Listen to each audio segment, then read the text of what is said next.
Norma de segurança, prevenção e combate a incêndio. Você, meu aluno, minha aluna, que está se preparando para fazer uma prova para agente de segurança, dependendo da banca que vai ser abordada nesse concurso, Fundação Carlos Chagas, por exemplo, é uma das que cobra as normas regulamentadoras, e a norma regulamentadora que tange o assunto prevenção e combate a incêndio é a NR 23, que nós vamos abordar agora. No primeiro módulo, você ouviu sobre teoria do fogo, falamos dos princípios de incêndio, falamos de toda a complexidade de como o fogo é transmitido, as ignições, as combustões, enfim, a velocidade do fogo que interfere no volume da velocidade do fogo, as classes de incêndio. No segundo módulo, nós já falamos do aparelho extintores, os tipos que existem, o que é um extintor portátil ou não portátil, um sobre rodas, um que fica sobre um carro de combate de incêndio, qual é a quantidade, a capacidade de cada um deles, de que ele é feito, o funcionamento, os dispositivos de segurança, enfim. Falamos dessas duas partes, teoria do fogo, e falamos também sobre os aparelhos extintores. Agora, nós vamos falar sobre a norma regulamentadora 23. O que é a norma regulamentadora 23? É a legislação do Ministério do Trabalho e Emprego, MTE, que aborda os aspectos estruturais de uma empresa, falando sobre prevenção e combate a incêndio. As saídas, as portas, os sistemas de alarme, as classes de incêndio, inclusive teve atualização da norma recentemente, através de portarias, e é muito importante esse conhecimento se você vai fazer uma prova para agente de segurança, seja dos tribunais, seja dos ministérios. É muito importante que você tenha esse conhecimento. Então vamos lá. Todas as empresas deverão possuir, então ele fala sem exceção nenhuma. Falando, a norma ela é bem explícita quando ela aborda que todas as empresas, todas, devem possuir proteção contra incêndio. Todas. Ela é muito enfática quando ela diz que todas as empresas devem possuir saídas suficientes para a retirada rápida do pessoal. Todos os funcionários. Então eu tenho que ter saídas, essas saídas têm larguras, esses corredores têm larguras específicas, essas portas, as internas têm uma especificidade, as externas têm uma especificidade, as portas de emergência têm uma especificidade, a porta corta-fogo tem uma especificidade que nós temos que conhecer para fazer essa prova. Os equipamentos têm que ser suficientes para combater o fogo no início, a ideia sempre é a prevenção, por isso que tem que ter um pessoal treinado, aparelhos extintores específicos para cada classe e a atuação rápida na hora de um início de incêndio. Pessoas adestradas no uso correto desses aparelhos. Não adianta também eu ter um equipamento sofisticado, um acionamento, um alarme sofisticado e eu não tiver pessoas aptas a estarem atuando, utilizando esse equipamento. Vamos falar primeiro das saídas. As saídas elas têm que ter, olha a palavra-chave, no mínimo, largura mínima de 1,20 m. Aí cai na prova como caiu na última agora assim. Saídas têm largura de 1,50 m. O aluno foi errado. A CESP adora fazer isso com você, a FCC também. Vai botar 150, está escrito na norma 120, está errado. Só que o 120 é mínimo. E botou de 120 para cima, está tranquilo. Assim como se as portas que se abrem para esses corredores diminuírem em 1 centímetro que seja essa distância, está errado. A distância ela tem que ser de 1,20 m livre. O sentido de abertura não pode ser para o interior do recinto. As portas de batente, por exemplo, a abertura dela é sempre de dentro da sala para fora da sala. Até por uma questão de controle de pânico. Imagina que uma sala com 20 pessoas tem-se lá um acionamento do alarme, todo mundo quer sair ao mesmo tempo e a porta abre para dentro, como é que eu vou abrir essa porta se as pessoas estão me pressionando contra a porta? Por isso é que você botou a mão na maçaneta, abriu, não precisa ter aquele dispositivo de barra contra incêndio, contra pânico, você encosta, ela abre, não. Pode ser de maçaneta normal. A norma ela não especifica o tipo de fechadura. Ela especifica sim, a abertura é de dentro para fora do ambiente ao qual as pessoas estejam trabalhando. A área de circulação, vias de passagem e corredores desobstruídos até a saída e com largura mínima, ele volta a falar da largura mínima e essa largura mínima ele aborda aqui no sentido de que não pode ter nenhum tipo de pilastra no caminho. As portas quando abrirem, como elas abrem para fora, quando ela abrir, ela tem que abrir totalmente, não pode ficar diminuindo a distância da largura mínima, que é de 1,20 m. A direção e localização das saídas, elas têm que estar sinalizadas. Uma outra norma que é muito cobrada em prova para segurança é a NR 26, que é a sinalização de segurança. Então essa sinalização técnica, ela tem cores específicas, tem modelos específicos de setas, enfim, de aparelhos de proteção individual, que elas são adequadas à emergência. E a norma 23, que fala de prevenção e combate a incêndio, ela é enfática em dizer que as saídas têm que ser indicadas por setas e sinais luminosos, para que as pessoas na hora do pânico não se confundam, não se percam, etc.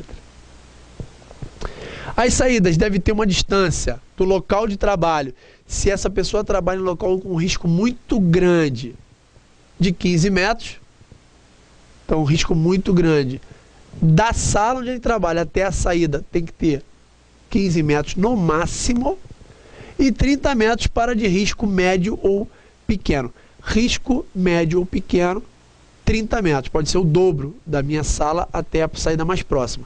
Se o risco for grande, tem que ser de 15 metros. Fábio, essa distância pode ser variável? Pode. Essa distância pode ser variável se algum profissional técnico, o cara que conheça do assunto, o responsável técnico em segurança do trabalho, julgar que por ter os chuveiros automáticos do tipo sprinklers, por ter alarmes e a natureza do risco não ser assim tão grave, ele pode sim variar essa distância, mas desde que seja uma pessoa habilitada para isso e desde que tenha esse dispositivo de segurança. Pisos com níveis diferentes devem ser dotados de rampa, com aviso no início da rampa, no sentido da descida. Então todas essas diferenças de escadas, bloqueios com pilastras, enfim, qualquer tipo de mudança da sala da pessoa até a saída tem que ser bem sinalizado e tem que ter rampas indicando para onde é a descida. Não são consideradas parte de uma saída. Aí a gente falou assim, do local do trabalho até a saída, 30 metros para risco grande e 15 metros para risco médio ou pequeno. Mas o que é uma saída? O que é considerado uma saída? Bom, a norma diz o que não é uma saída. Por exemplo, o que não é saída? Escadas em espiral não são consideradas saídas. Escadas de mão, aquelas escadas de subir, de mão e descer. Ou externas de madeira, que é um material combustível de fácil combustão. Não são consideradas saídas. Escadas em espiral, escadas de mão e escadas de madeira, por ser um material combustível de fácil combustão. Esses três, cuidado com isso aqui, questão de prova. Não são consideradas saídas. Escadas em espiral, de mão ou de madeira. Ok? Portas. Como nós havíamos dito, as portas de batente ou corrediça, sendo as de corrediça a critério da autoridade competente de segurança do trabalho, elas podem ser consideradas sim. Portas verticais de rolar ou giratórias não serão permitidas em comunicações externas. Você vê num banco, por exemplo, aquelas portas de entrada giratórias com dispositivo de detector de metais. Essas portas, elas não podem estar em comunicações dentro do banco, externas ao banco. Então, nem as giratórias, nem as de enrolar, aquelas de subir de balcão, e nem as portas verticais. As de batente devem abrir no sentido da saída, como nós já tínhamos dito, de dentro para fora. E não devem impedir as vias de passagem, tanto as de saída quanto as de comunicações internas, que nós também já havíamos comentado quando nós falamos sobre saída. Essa distância, essa obstrução, ela não pode ser superior a 1,20 m. Ou seja, se a distância de passagem for de 1,20 m, está ótimo. Ela obstruindo ali 30 centímetros, eu tenho uma largura de 150, não tem problema. Eu tenho uma largura de 2 metros, obstruiu 60 centímetros, não tem problema. 80 centímetros, não tem problema. Não pode obstruir, não pode ficar fechada mais do que 120 centímetros para passagem livre dos corredores. As que conduzem às escadas não devem diminuir a largura efetiva das escadas, mesma regra. As saídas devem ser visíveis, sendo proibido qualquer obstáculo, mesmo que ocasional. Não, vou botar aqui e já vou tirar. As saídas não podem ter objetos, caixas, madeiras, enfim, qualquer tipo de obstáculo, mesmo que ocasionalmente. Aqui é só de manhã que põe, não funciona. A norma ela não permite que isso aconteça. Não podem ficar trancadas. Se ficarem trancadas, as saídas durante o horário de trabalho devem ser com fechamento que utilize dispositivos que possam ser abertos facilmente, porque está dentro, né, o interno lá, abram as mesmas facilmente, ou com crachá, ou com leitura biométrica, enfim, mas que ela possa abrir rapidamente. Já as de emergência, elas nunca deverão ser trancadas externamente. Questão de prova. As portas de emergência, elas nunca deverão ser trancadas externamente, mesmo fora do horário de trabalho. A empresa fica aberta? Fica. Por dentro, ela tranca. Por fora, jamais. Jamais são trancadas externamente. Internamente, sim. Segurança foi, trancou, sem problema. As de emergência. Só as de emergência. Todas as escadas, plataformas e patamares deverão ser feitos de materiais incombustíveis. Não existe material incombustível porque tudo é combustível. Nós vimos na teoria do fogo que tudo pega fogo. Até tudo explode, inclusive água e ar. Por isso, não existe esse tipo de material. O que ele quer dizer na norma com incombustíveis seria uma escada de concreto, uma escada de ferro, ou seja, materiais que têm o seu ponto de ignição muito elevado. E aí considera-se para a norma como incombustível.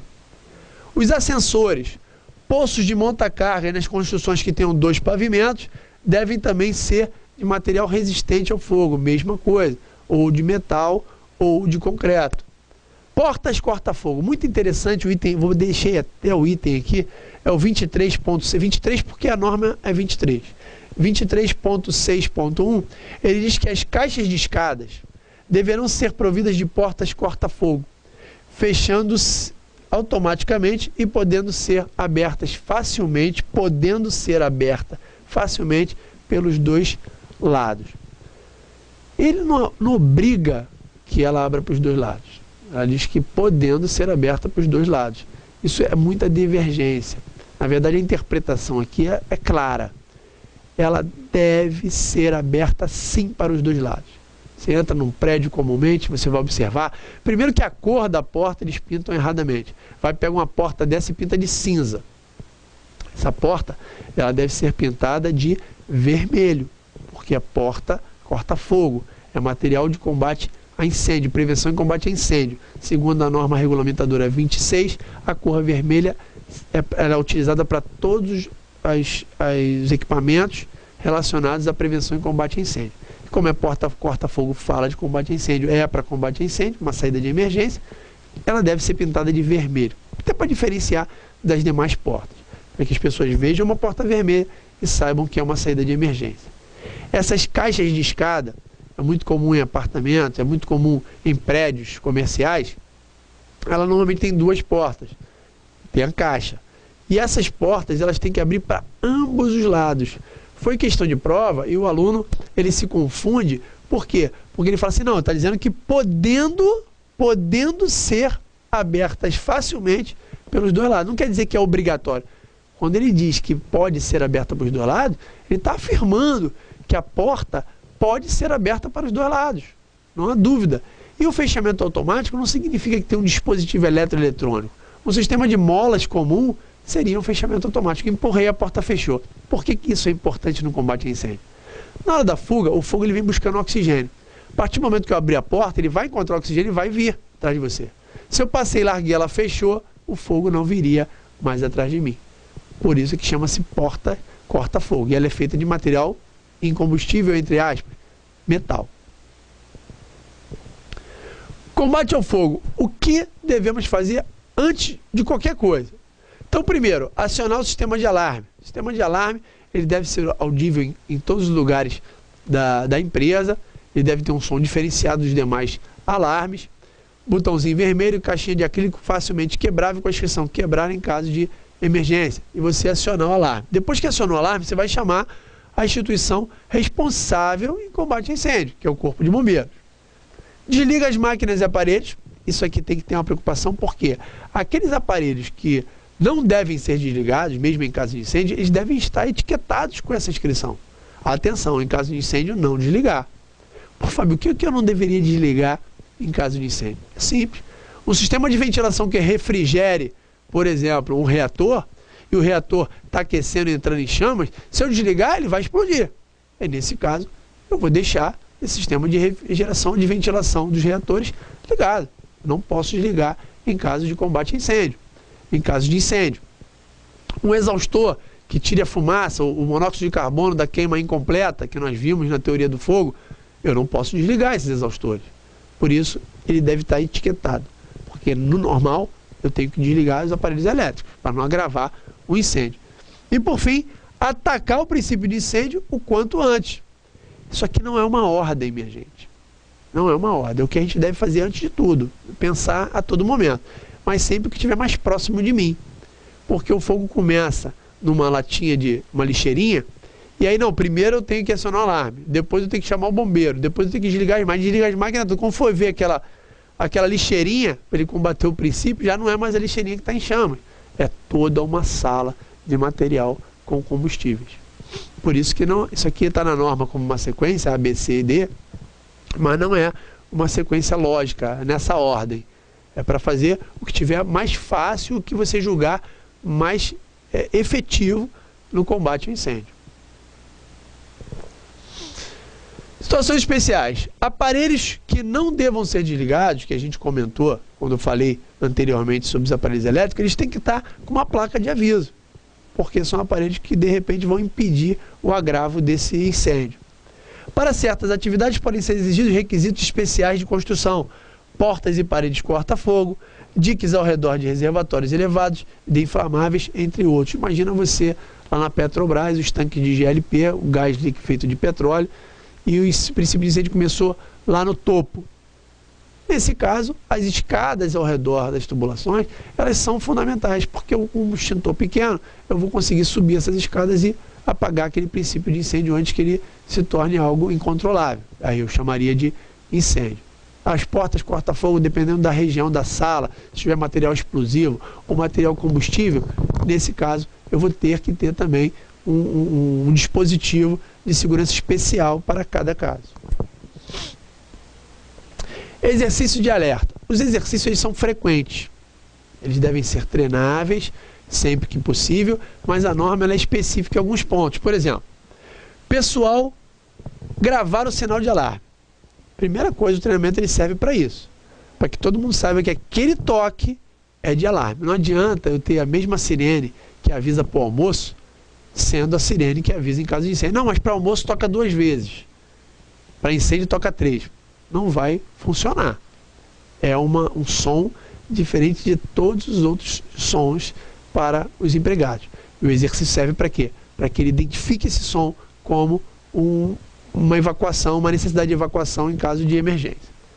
Evacuação em boa ordem. É claro que é difícil acontecer. Imagina se não treinar.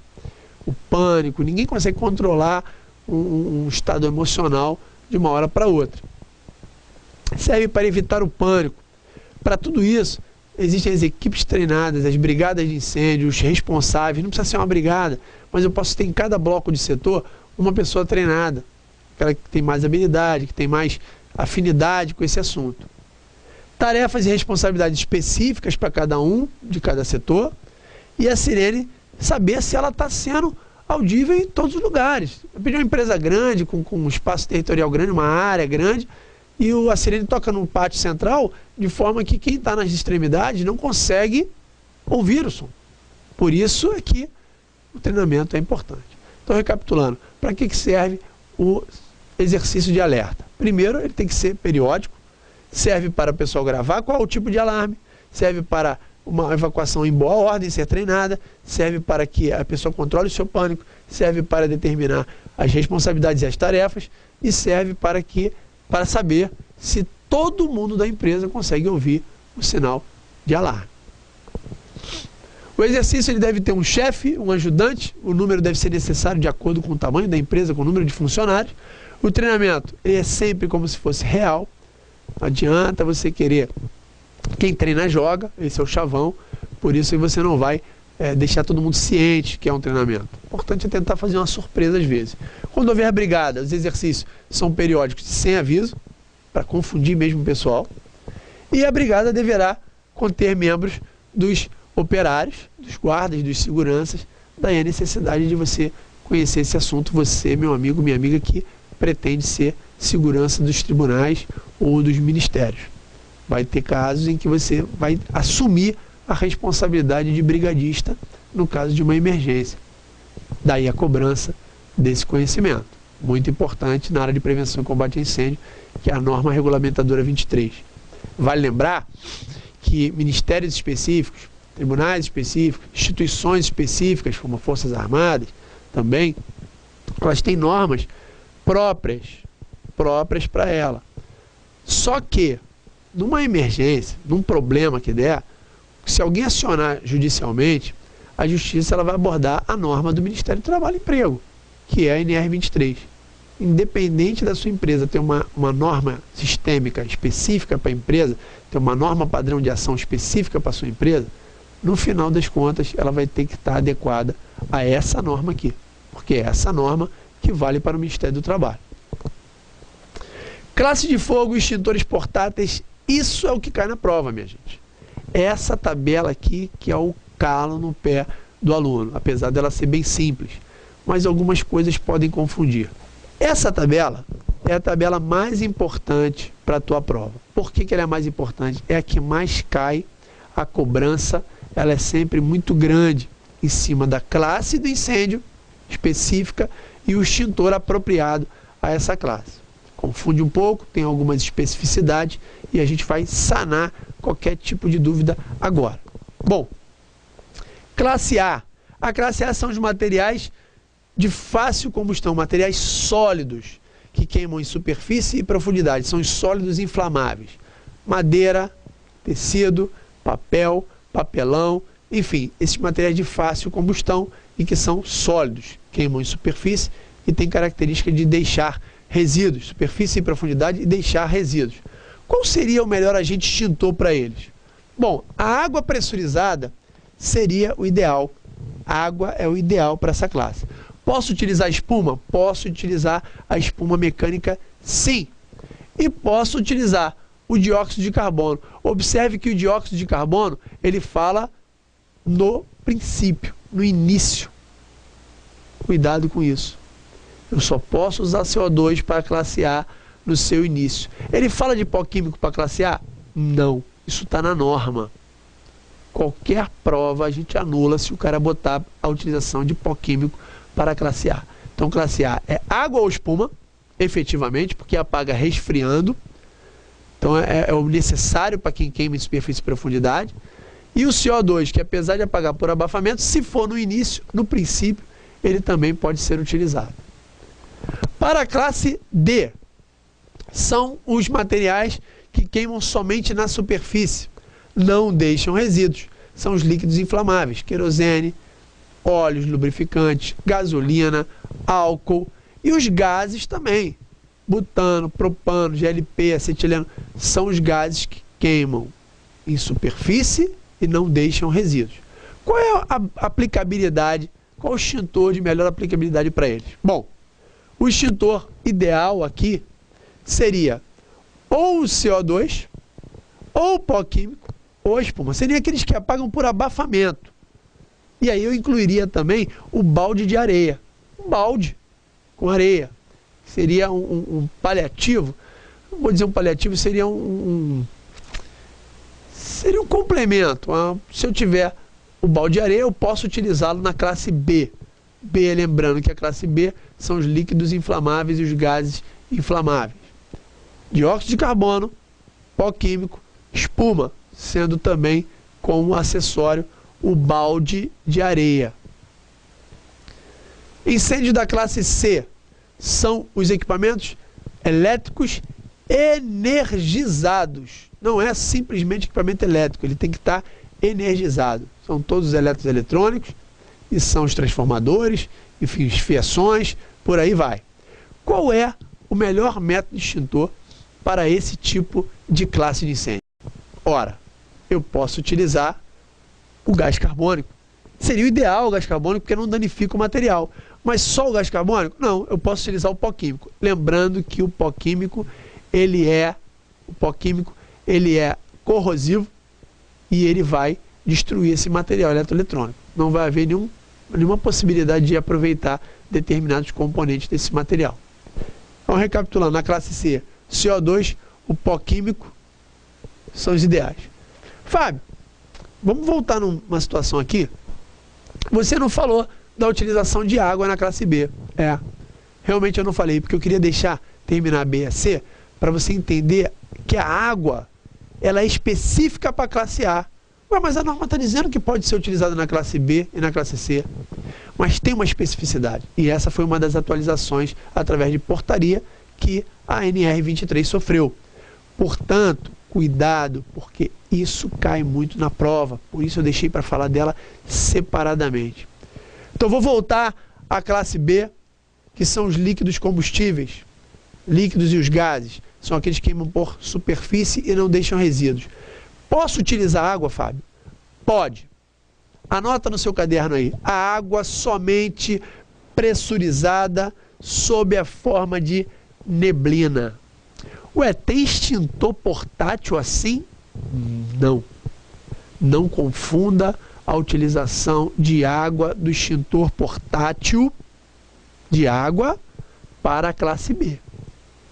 Se ele botar na prova assim, o extintor de água estava presente próximo a uma sala onde o transformador estava energizado em chamas. Pode ser utilizado nesse caso se ele for utilizado água pressurizada sob a forma de neblina. Negativo. Nem pulverizada e nem pressurizada sob a forma de neblina. Eu não posso usar água, porque isso aqui exige um bico específico que só a mangueira de incêndio tem.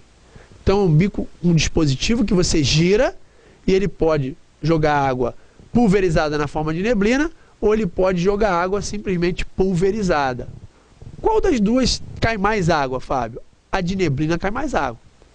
Então, nesse caso, as gotículas vão tirar o oxigênio e vão apagar também por abafamento, mas tem que ser mangueira com bico específico e não extintor portátil. Já na classe C, só posso utilizar água se ela estiver simplesmente na forma de neblina. E aí, da mesma forma que a classe B, eu não posso utilizar um extintor portátil, porque eu não consigo com a ponta do meu dedo ou com o gatilho segurando um pouco ou muito, fazer com que essa água saia na forma de neblina. Não vou conseguir. Só a mangueira específica que vai conseguir pulverizar essa água. É menos do que a neblina. Vai sair pulverizada de forma a não ter a condutibilidade para que essa energia não se espalhe e acabe atacando o operador e propagando mais ainda o fogo. Recapitulando, classe B, eu posso utilizar água? Posso. Pulverizada na forma de neblina. Mangueira específica. Dispositivo de bico específico. Não pode ser extintor portátil. Classe C, somente pulverizada. Mangueira específica com bico específico. Não pode ser extintor portátil. E por fim, a classe D. A classe D são os elementos pirofóricos, e aí vai entrar magnésio, zinco, titânio, zircônio, por aí vai, são os metais. Para essa classe, qual seria o extintor?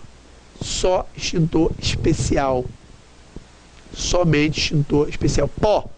Ah, de pó químico? Seco? Não. Não é o mesmo pó que eu utilizo. Não é o mesmo pó que eu utilizo na classe B e na classe C, não. É um pó específico para cada tipo de material pirofórico. Tem algum paliativo, Fábio, que eu possa utilizar? Como no caso da classe B eu tinha um balde de areia? Tem. Você pode utilizar o balde de areia ou a limalha de ferro fundido. Mas jamais, nem com bico específico, nem pulverizado, nem sob a forma de neblina, eu vou utilizar água. Porque a água em contato com esse material faz com que esse material vire uma granada e os seus fragmentos se espalhem num raio de 20, 30 metros, matando tudo à sua volta. Jamais utilizar água em material pirofórico. De nenhuma forma. Ok? Então, nesse caso aqui, é um pó químico especial, apaga por abafamento, posso usar como recurso o balde de areia ou a limalha de ferro. Ah, então eu posso usar a limalha de ferro também na classe B? Não. Na classe B é só o balde de areia. Ok? Então isso aqui, minha gente, esse quadro é o que mais cai na prova. Se você souber administrar ele, você já tem uma boa parte da sua prova sanada.